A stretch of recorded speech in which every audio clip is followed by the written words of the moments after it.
Hello everyone and welcome back to my channel Edmond Mindanos, and for today's quick tutorial, and I'm going to show you guys on how to resolve the Windows features error that Windows cannot complete the requested changes the client of a component requested an operations which is not valid given the state of the component instance, and then again error code 0x800700308 kung paano ba natin ito i-fix. And without further ado, and let's go ahead. So all you have to do is to open up on the search menu, and then dito ay kailangan mo nang i-type yung services, and then click mo nang dito yung open.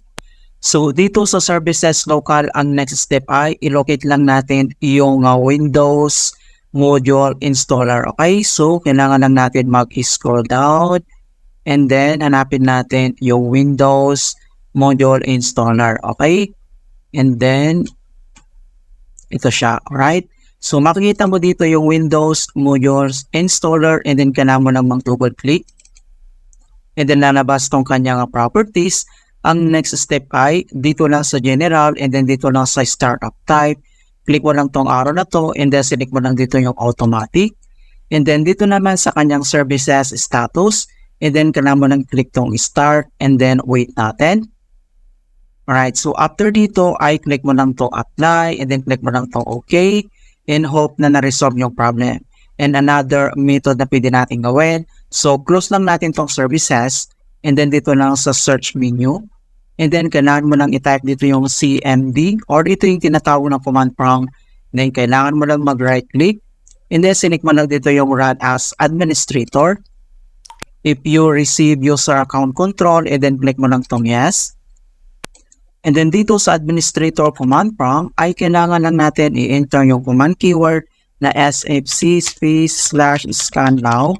So in all small letter lahat, and then yung /scan now ay one word po yan, and then press mo lang yung enter.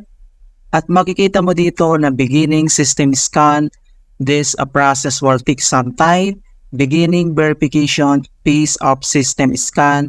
So kailangan lang natin na hintay na makomplete ang verifications into 100%. Okay, so makikita mo dito na verification 100% complete, and then next command keyword na kailangan natin i-enter ay type lang natin tong dsum /online /cleanup-image /restore health, and then copy lang natin yan. And then next step ay kailangan lang natin dito i-paste. Kung paano ba natin yan i-paste, so dito lang sa taas ay kailangan mo lang mag-right click, and then select mo lang dito yung edit, and then click mo lang tong paste, and then next step ay press mo lang yung enter. Ayan. So dito ay kailangan lang natin ulit na hintay na makomplete ang verifications into 100%. Okay, so makikita mo dito na the restore operations completed successfully. And then next step na pwede natin gawin ay close lang natin tong CMD, and then dito lang sa start menu, and then kailangan lang natin mag-restart. Yan, so ganoon lang po kasimple on how to fix error code 0x800700308 when enabling Windows features. And please don't forget to like this video, subscribe to my channel for more quality content.